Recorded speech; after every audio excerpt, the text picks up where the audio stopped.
Back-to-back weeks, the defense does not allow a touchdown. This is exactly what should happen if you purport to be a good defense and you're playing a rookie quarterback in Bryce Young on the worst team in the NFL. And Tommy Cutlets. That's exactly what you should do. You should annihilate those teams and you shouldn't allow points. So, Saints get a win. Who dat? Bringing it back, rocking the Man of God headband for the first time here in a minute, and with good reason. Obviously, it was, I don't want to say retired, it was just allowed to rest for a minute because the team stunk, the defense stunk, and there was nothing worth celebrating. And today, the Man of God, Demario Davis, led the Who Dat chant. And in the first half, the Saints really, the defense set the tone. They set the tone all day. Again, back-to-back weeks without allowing a touchdown. And, man, 4 sacks in the first half.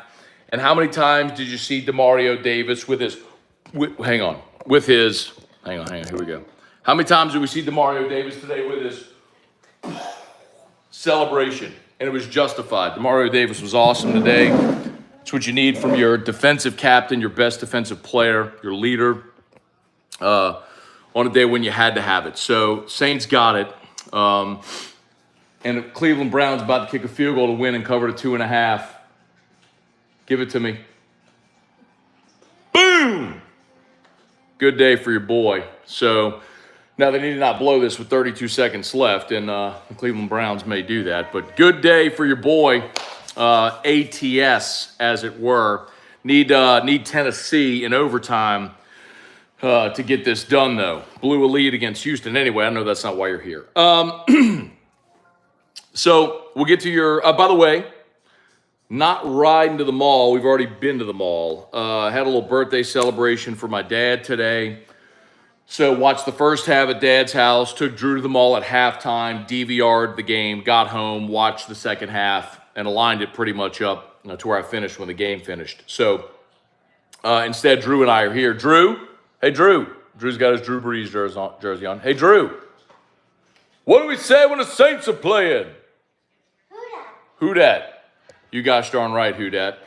Let me address one thing first. And by the way, smash that like button if you would. Appreciate you for being there with us. If you're new, subscribe up to the channel. I would love to address this first. I'm going to get into the game itself, and because I'm not driving to the mall and I'm not super pissed off, we actually have some time to talk today. But I would like to address this first and foremost. And first and foremost, I'll be able to read your comments and all that stuff, so we'll have some time, which is really good. First and foremost, I would like to say, and I addressed this on Morning Scone today for those that were here, I know there's a lot of people cheering for the Saints to lose. You want to lose, and you want Dennis Allen to be fired, and you want wholesale changes, and I don't blame you. I'm there with you.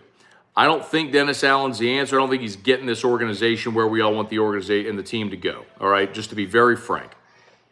But I'm not cheering for my team to lose.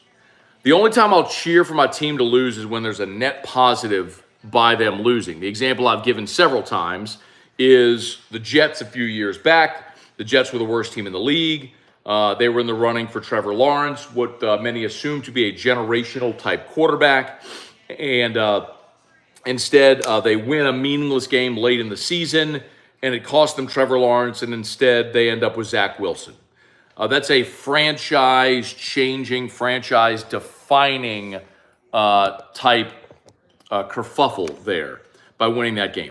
The New Orleans Saints right now are very much in the mix for the playoffs. And while I don't believe this is a playoff caliber team, I don't believe this is a team that's going on any kind of run, I don't believe they're good enough to do that. It doesn't matter what I think because they're all professionals and you can't win if you don't get in. And the example always is the Giants in 2007. That was a 9-7 football team. Got into the postseason, got hot, beat Brett Favre in his last game at Lambeau, went to the Super Bowl, played the undefeated New England, the 18-0 New England Patriots and beat them. You can't win if you don't get in. So get in. I'm always going to cheer for my team to get in the playoffs. I'm always going to cheer for my team to win the division and get in the playoffs. And as of right now, you're at 500. You're 7-7, and you needed this win because Tampa won today, and Atlanta beat Carolina today as well. So you had to win to keep pace with the rest of the division, and you did that, and you control your own destiny because you. No, forgive me. Sorry. The Panthers beat the Falcons 9-7 today. The Panthers beat the Falcons 9-7. So you control your own destiny. Sorry, misspeak. You control your own destiny because you play Tampa in 2 weeks. So you need to go. You win out. You win the division. You win out. You win the division. You're in the postseason. You're hosting a wild card game. So forgive me for the. I see all y'all commenting. Forgive me. I misspoke. So yes, I'm always going to cheer for my team to win. If they don't, and they don't make the playoffs, and the Saints finish sub 500, we'll have that conversation, and y'all know how I feel about it. And how I feel about it is you need to fire Dennis Allen. But if you have the option to make the playoffs, you go. All right, let's talk about this game today, and I'll give you my thoughts on it. Wendell Norman, Merrick Mathern, Trivia Carter, Clayton Knight, the Stadlers, what's up? Taylor Made, Russell Doloff, Lance Richard, Dad, Arshawn Andrews, Air Tech, good to see y'all, rapping batches. Thanks for being there. A week ago, you got outgained by 100 yards by the worst team in the NFL. Today, you put up 296. I'm not going to do a backflip over put up 296 yards of offense, but I'll also say that in the fourth quarter, when you had a 24-6 lead, your final two possessions were essentially running clock, and you could have done more offensively if you needed to. It was a nice day. An efficient day for Derek Carr, 23 of 28 for 218 and 3 touchdowns. The emperor of empty yards was anything but today. He was efficient. They moved the football, and they scored. The first half was not super aesthetically pleasing.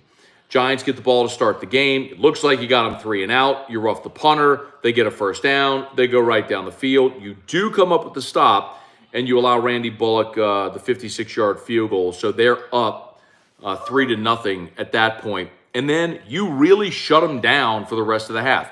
4 sacks in the first half, although the defense was awesome. They do get the field goal before the end of the first half.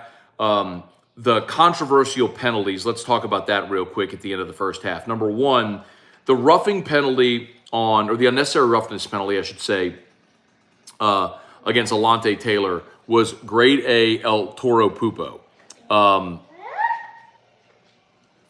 I suppose since we're here and this isn't Morning Scone and this is a post-game show, I can say it, and y'all have heard me say all the bad words. The roughing penalty, unnecessary roughness penalty against Alontae Taylor was total bullshit. It was grade A bullshit. Beautiful play, and that's the kind of play. That is the kind of play that the nonsensical rules are penalizing. Again, I understand, always have, always will understand, trying to eliminate dangerous plays from the game. I get that. What I cannot tolerate is a defender coming up, making a beautiful hit on an offensive player and being on a great play, and you penalize him for it. And the biggest shame of it is the fact that on that play, it's 3rd and 22 with 2:45 to go in the half. You're getting a stop. You're off the field. You're getting the ball back, and that penalty allowed the drive to continue. Now, you did allow him to convert a 4th and 2 on the run by Saquon. The penalty on Yadam was 100% legitimate. Tackle him. Justin Fields. Hail Mary, knock it down. No! Oh! It was intercepted. Oh my God. Moody had it in his hands off the deflection. Holy God. They tried to knock it down. It was right in his hands. He went to his butt. It kicked up. He kicked it into the defender's hands. Y'all got to see that if you missed it. Anyway. All right. Cleveland wins. They cover the 2.5. Your boy cashes. Okay. The Yadam hit, totally legitimate. I have one big issue that we got to get to here. The Yadam hit was totally legitimate penalty. Tommy Cutlets is giving himself up. Yadam cracks him. If you watch the play, and again, I was watching at my parents' house. The volume was low. I didn't hear what the commentators were saying. But Tommy Cutlets is going to slide. Yadam hits him in the back. He rolls over, and boom, head hits the ground, and you see the arm come over, limp, and the legs go limp. And I think someone, maybe my mom, said, oh, he was faking it or selling it. No, he wasn't. This is the contradiction. That dude went unconscious. And I'm telling you, like, if you're a fight fan, you've seen it enough. I can't tell you how many MMA fights I've seen where you push the magic button, dude goes unconscious, and then comes back in a second. Like, it happens. Like, you just push the right button. So, did they pick up that flag? See, I told you I was at my parents' house. Did they pick up that flag? Anyway, whatever. If they picked it up, that should not have been picked up because Yadam, he gave himself up, Yadam hit him. And my problem is not with the penalty. Okay, so they picked up the flag. My problem is that Tommy Cutlets went back in the game because that dude went unconscious. If you went unconscious, you were concussed. 100%, that dude was concussed. That's not even a question. His head hits the turf. His arm flails over. He was unconscious. Now, he came back too. And how many times have you seen a fight where fighter goes unconscious, they stop the fight, he comes back to, and then he's telling the ref, like, hey, whoa, why'd you stop it? What? Dude, you were unconscious. He was pounding you unconscious, okay? Anyway, that should have been a flag. Wasn't, don't care. My bigger problem is they were going to let him stay in the game. They make him go into the concussion protocol, which was right. He goes in the tent. He goes in the locker room. There's no way he should have been allowed to continue. I don't care what tests they did in the locker room that he was cognitive. That's fine. If you are trying to prevent dudes with concussions from continuing to play football, that dude banged his head off the turf, went to sleep, came to, and they let him continue to play. That's a problem. If you're going to call the Alante Taylor hit a penalty, but you're going to allow a dude who got knocked unconscious to continue playing in the game, that's a problem. Like, do y'all remember, and we've seen it happen before, you've seen dudes sleep in football. This happened, you remember Stephen Ridley? This happened to Stephen Ridley when he was with the Patriots. Took a brutal hit, and he just went, and he just dropped, and you could see him go limp. Like, it happens. You push the magic button, dudes go to sleep. So anyway, I am not okay with them allowing Tommy Cutlets to continue to play. Anyway, they kicked the field goal before half. It's 7-6, and the Saints to start the second half, y'all. This was probably the game, right? 11 plays, 68 yards, 6:35 off the clock. No, forgive me. Forgive me. No. Here's the drive. Here it is. 10 plays, 68 yards, 6:21 off the clock. You're up 14-6. You went right down the field. It was an awesome drive. The touchdown pass to Juwan Johnson was beautiful over the middle. I thought converting the 3rd and 7. You got lucky when you had a defensive holding penalty that allowed you to continue to drive on the 3rd and 7. But you converted the 3rd and 3 on the pass to Jimmy Graham. Great drive. A beautiful drive engineered by Derek Carr. Give the man his kudos when they're due, and they were due on that drive because you got the ball to start the second half. You chew up half of the third quarter. You score. You go up 14-6. You get a 3-and-out with a sack.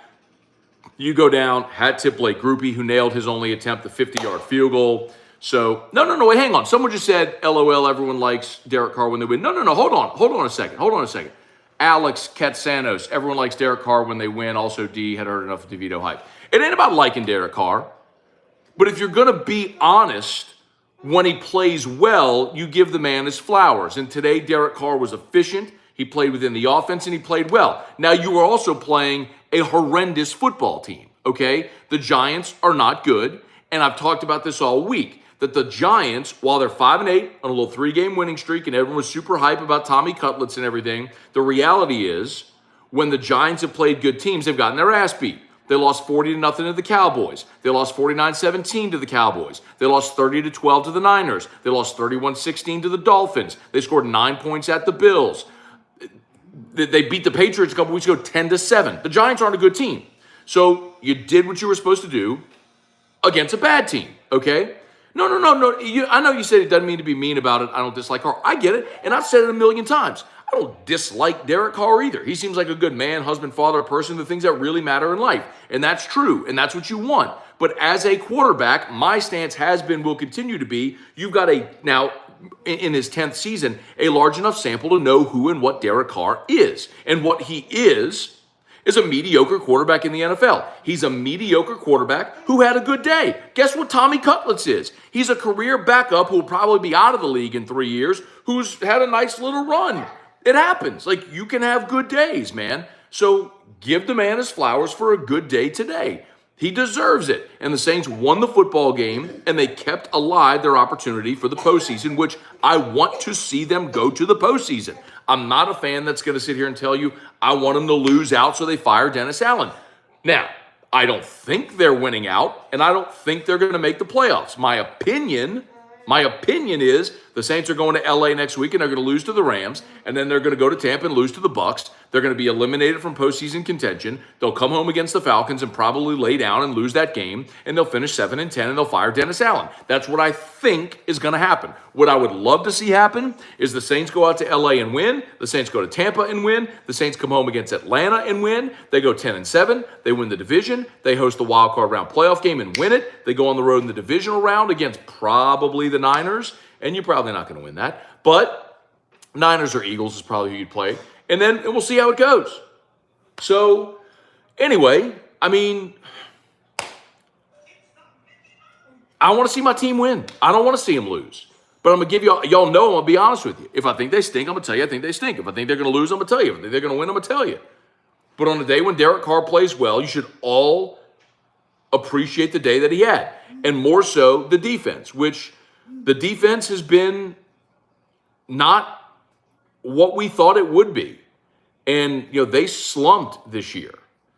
But, even without Lattimore, today I thought they played well.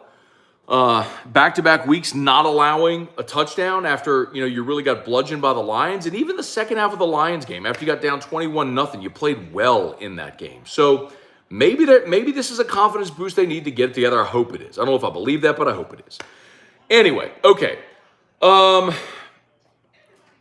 So Jimmy Graham gets another touchdown. By the way, malfeasance on the coaching staff for having Jimmy Graham on the 53-man roster and continuing to have him as a healthy scratch when you're one of the worst red zone teams in the NFL, and yet all Jimmy Graham has done since he's been here is catch touchdowns in every game he plays. Dude's got like 5 catches on the season and 4 of them are touchdowns. Maybe 6 catches on the season and 4 of them are touchdowns or whatever it is. But the bottom line is Jimmy Graham gets you another touchdown. He's a great red zone threat, and he continues to be that. So the Saints go out there. Defense held the Giants to 193 yards. Offense put up just shy of 300 yards. I love the fact that you were 2 for 2 in red zone chances. Yes, one of them was aided by a pass interference penalty in the end zone where you were able to convert, but it was a penalty. I mean, put the ball there. A.T. Perry drew the contact in the corner of the end zone, and you end up getting the touchdown. So I thought Alvin Kamara ran really hard today, 16 carries for 66 yards, had 1 wiped out because of an Andrews Pete holding penalty. But all in all, I liked what they did today, and it's nice to see him win. Trivia, yay, the Saints are winning to stay mediocre. I'm telling you, man, I understand the point of view of saying you're thinking big picture, long term. But you also cannot ignore the fact that if they win the division, they make the playoffs, and they host a playoff game. Now, again, I don't think they're going on some magical run to the Super Bowl, but would I rather see my team win their next 3 games, go 10-7, win the division, make the playoffs? Yes, I'll say it again. Saints have been in existence for 56 years. 56 years. They've made the playoffs 14 times. 9 of those were Peyton Breeze. I mean, without Peyton Breeze, you made the playoffs 5 times in your entire history. Do I want to see my team win the division and make the playoffs? You're damn right I do. You're damn right I do. Eddie Culp, Saints schedule so easy they should have at least 10 wins. I agree, and it's probably why Dennis Allen's going to get fired. Because you had not only arguably the easiest schedule in the history of your organization, but you even had breaks fall your way. You faced Josh Dobbs instead of Kirk Cousins. You faced Danny DeVito instead of Danny Dimes. I know it's Tommy DeVito. You draw Green Bay and you get them in September instead of December. Yes, a lot of things fell your way on the schedule this year, and you haven't been great. And that should cost Dennis Allen. I told you I thought they should have fired him after the Detroit game, and I still believe that. You're not going anywhere with the guy. That's my opinion. But what am I as a fan cheering for? It's an important distinction. Like, I can tell you my opinion on the matter. My opinion is I think the Saints are losing the next 2 weeks. I think they're losing to the Rams, and I think they're losing in Tampa. And then with nothing to play for, Week 18, we'll see what they do against Atlanta. And if that happens, Dennis Allen's going to get fired. What I want to happen is the Saints to win out and make the playoffs and host a playoff game and win it. That's what I want to see happen. I want to see them win games, go to the playoffs. Don't be impressed we played the freaking Giants. I get it. And you know what? The freaking Giants put it on Green Bay 6 days ago. It's hard to win in the NFL, man. It's hard to win in the NFL. Robert Cooley, what's up? Kevin Rosselot, what's up? He said, where did the troll go? The troll? You calling me a troll? And by the way, Noah Lejeune, I'm not drunk. I'm not drunk at all. I haven't had a beer all day or anything. I went to my dad's house to watch the first half, and it was his birthday party. Then I brought my son to the mall, and now I'm home. I ain't drunk. I'm telling you honestly what I think and feel.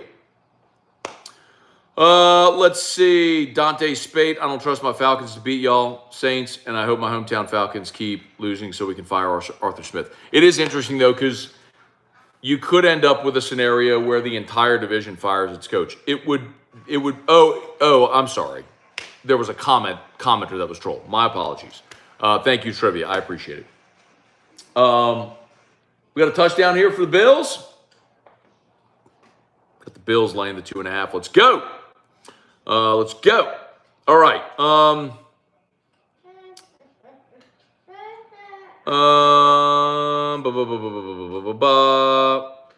Make defense great again. I ain't drunk. I'm just drinking. You know what? I'm going to piss all y'all off now. Not all of them.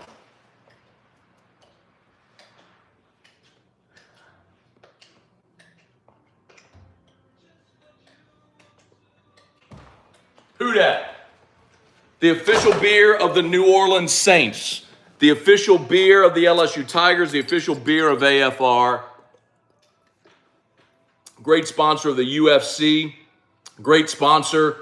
Peyton Manning doing Bud Light ads as well. Tell you what, man. All y'all people who got all butthurt because Kid Rock shot a shotgun into some cases of Bud. Dorks. I'll rock with my people at Mockler every day of my life. Awesome people.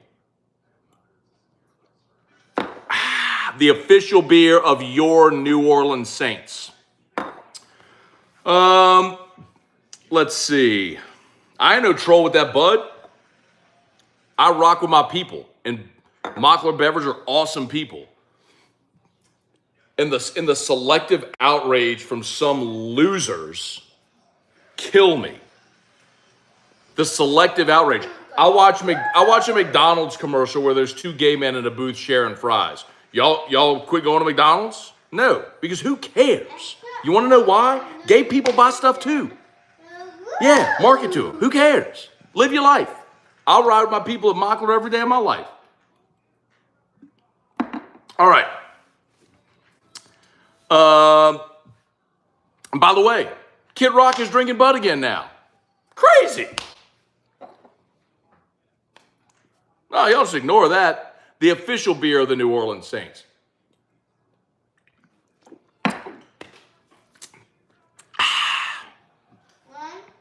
Let's see. Latavius Murray scored. Mary, present. Excuse me.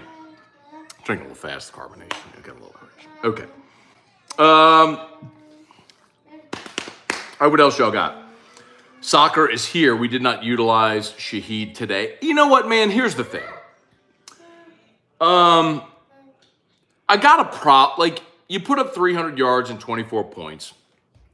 I got a little problem complaining about who you did or didn't utilize on a day where you played well. Shaheed had three catches for 36 yards. He was targeted 4 times. The only people targeted more, Kamara had 5 targets, Lynn Bowden had 5, and Foster Morrow had 5 targets. I mean, I'm okay with 3 catches for 36 yards on 4 targets for Rashid Shaheed. You know, you also got a lead, and you ran the ball a lot in the second half because you had a lead and they couldn't score. So mostly, I'm pumped about the defense with 7 sacks, 9 TFLs. Brian Brzee today, I'm looking at it officially here. Tano had 3 sacks. DeMario had 1. Brzee had 2 sacks. Granderson had 1. You know what else we got to talk about, y'all? I tell you what, Tano did sack vulture 1 from Zach Bond because Zach Bond had the hit, had him stumbled. Tano cleaned it up. They gave it to Tano. Anyway, hat tip to Zach Bond. Chris Olave was scratched today. He was out, injury. How about Zach Bond? Zach Bond. So I'm a little conflicted on this. Sort of out of necessity, they found a role for Bond here as an edge rusher, and it's great. But here's where I'm conflicted. When Zach Bond was at Wisconsin, they ran a 3-4, and he played that outside linebacker, and his specialty was as a pass rusher. Like, that's the thing he did. He rushed the passer and was really good at it. You bring him here, you run a 4-3, you try to make him an off-ball linebacker. He's not that. He stinks at it. We all get frustrated. It's a wasted pick, yada, yada. It's true because you couldn't find a role for him. Well, now all of a sudden, you have him standing up as an edge rusher, and he's been really effective the last 3 weeks, and it's like, why haven't you been doing that since you drafted the guy? And that's also on Dennis Allen. So, whatever. All right, y'all. What else we got? Give y'all some shout-outs here. We'll bounce.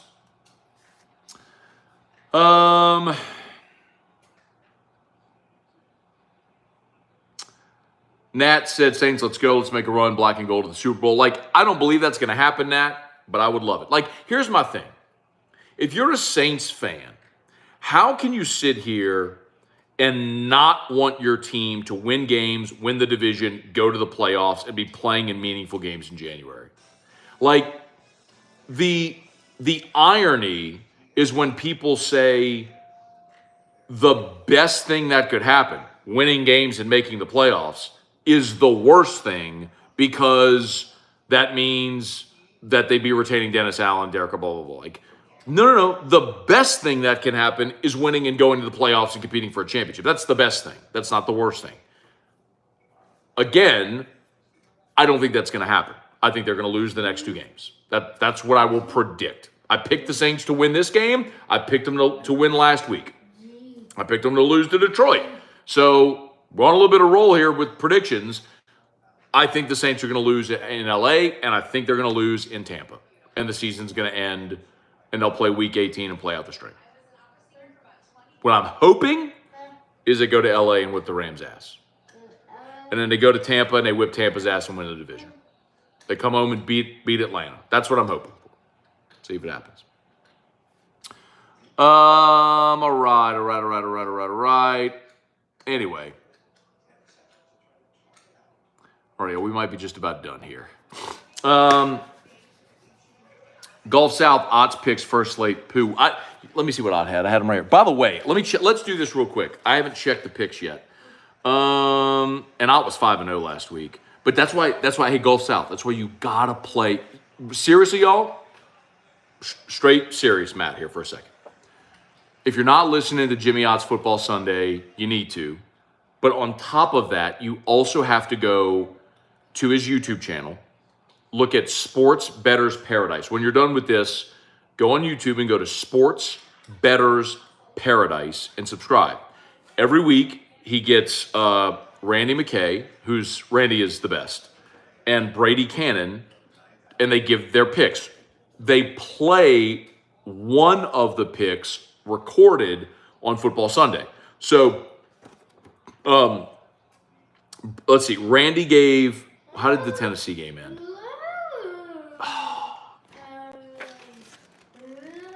A bunch of them gave Tennessee. Randy gave Tennessee. Paul Nolan gave Tennessee. Jimmy Ott gave Tennessee. So Tennessee was a loser. We got Buffalo minus 2.5. Let's see. Brady gave Washington plus 6.5. How did that game finish? Oh, that's in the second quarter. Sorry, that's the Rams. So we got Washington plus 6.5. If anybody wants to live bet that, I'd recommend it. The Rams are up 3-0. See if you can get a better number. We had a Dallas and Green Bay parlay. It was Green Bay plus 3.5. Did that lose too? Jesus. So that teaser lost. Brady's teasers have sucked. I'm going to be very honest with you. Brady Cannon's teasers this year have been awful. I keep playing them, but they've been awful. Let's see. Buffalo, Cleveland hit. And then Andy gave Miami as another play. So Miami minus the 7 hit. So as of right now, we are, let's see, Jimmy gave Green Bay, which didn't, Tennessee, which didn't. He gave New Orleans, which hit. Washington and Buffalo are still to go. So anyway, if you're playing along right now, and again, like a lot of times Jimmy's picks are duplicates. So I play Randy, Brady, Andy, and Paul's picks. So, and by the way, Randy gave, it was either Randy or Brady gave Detroit yesterday as well. So that was actually a winner as well. So you got to credit Detroit. So Detroit was a winner. Cleveland and Miami were winners. Tennessee was a loser. And then the Dallas Green Bay teaser is a loser because the Green Bay leg didn't hit. So we're waiting on Buffalo and Washington. So Buffalo and Washington is what we're waiting on here. So if Buffalo and Washington hit, then that's a 1, 2, 1, 2, 3, 4. If Buffalo and Washington hit, it's 5-2. So I need Buffalo and Washington. Washington plus 6.5, Buffalo minus 2.5. We'll see how it goes. All right. Let's see. Cleveland did hit. I had Cleveland. I got Cleveland minus 2.5. So we got a shot. Got to get the right number. So I had Cleveland minus 2.5. All right. Let's see. Soccer is here. Said Matt, I have a question. Ask your question, dude.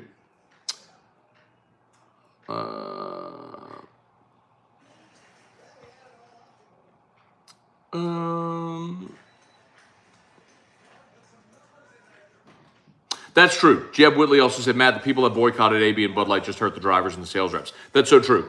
You know, realize like the 200 people employed by Mockler in Baton Rouge, the glass plant up in North Louisiana that shut down, the people that drive the trucks and stock the shelves and service the accounts. It's so true. All you do is hurt your local economy. It's so stupid. It's so stupid. And a great local company that supported charities and every business in our town for 40 years. Anyway, let's see.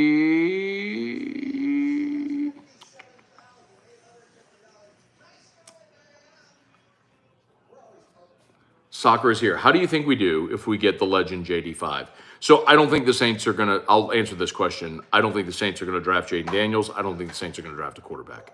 A lot of you have heard me say this before. I'll say it again for the benefit of those who maybe don't hear Morning Scone or AFR.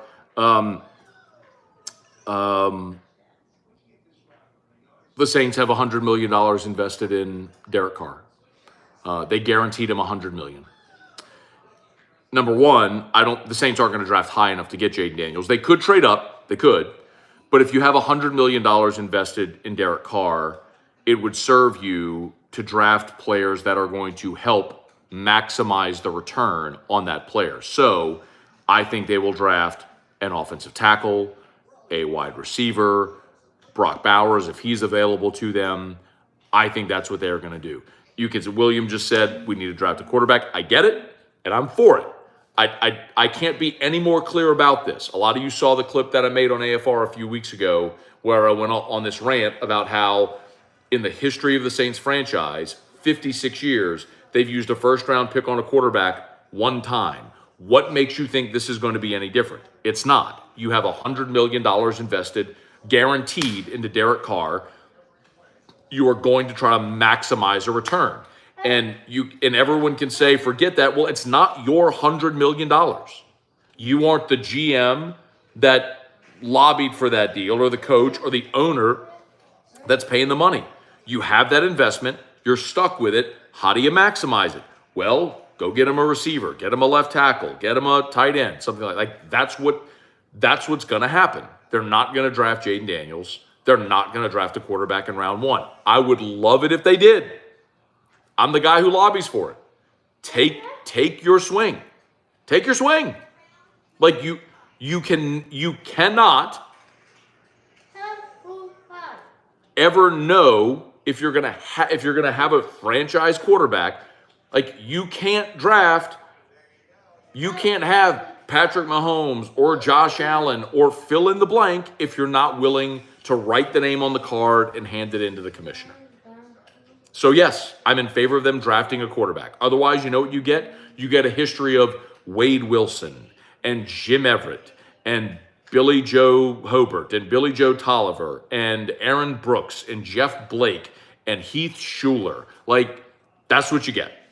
You get a history of Jameis Winston, Andy Dalton, Derek Carr, Trevor Siemian, Ian Book. Like, that's what your history is until you're willing to take a shot and see if you pick Joe Burrow, Patrick Mahomes, Josh Allen. Like, and maybe that pick comes up Snake Eyes, man. Maybe that pick comes up Zach Wilson. Maybe that pick comes up Mitchell Trubisky. Maybe that pick comes up Blaine Gabbert. Maybe that first-round pick comes up Christian Ponder.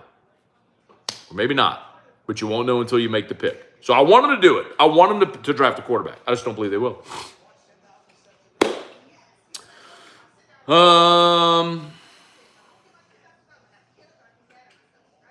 Look, Pegasus J said, I said, how long do you try to maximize a broken asset?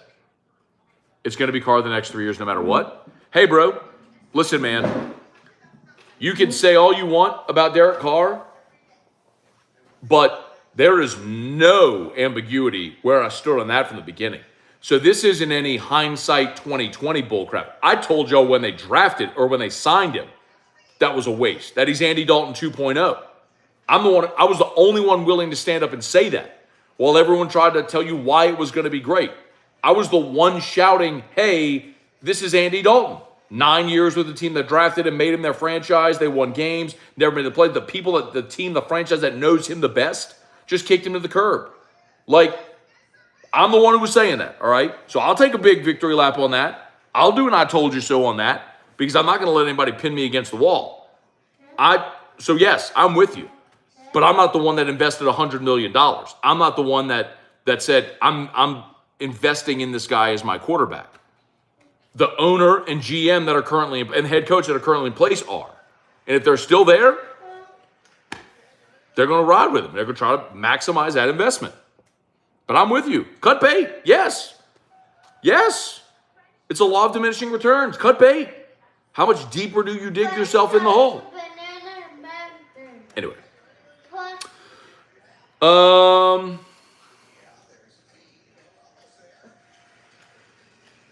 Do you think RC may have called some plays today?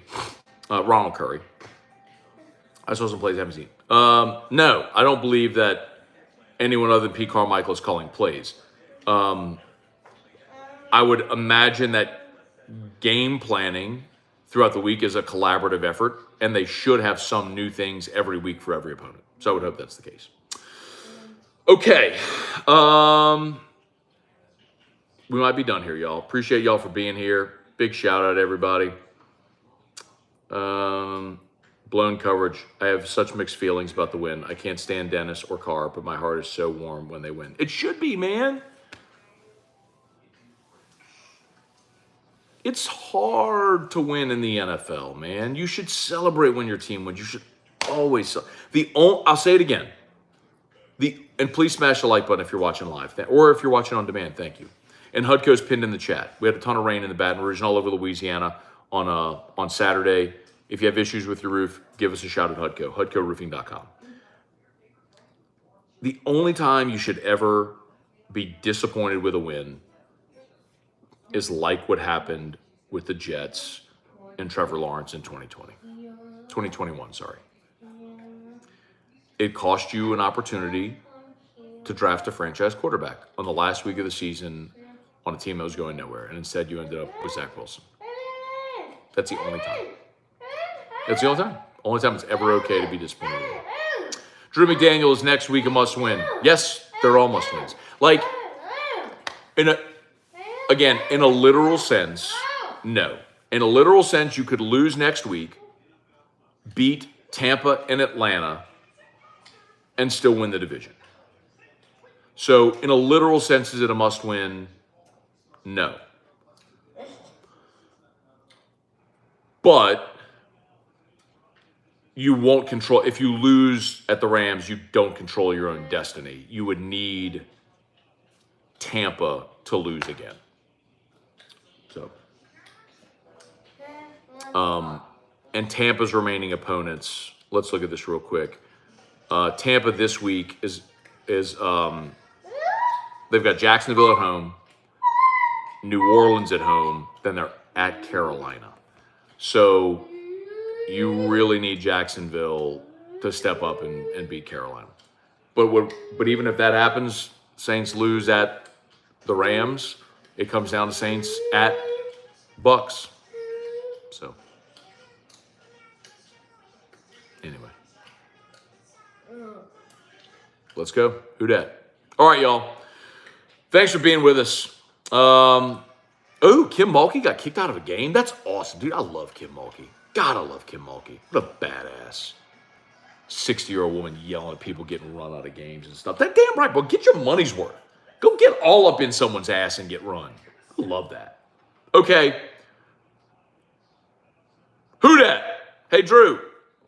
Drew, look at me.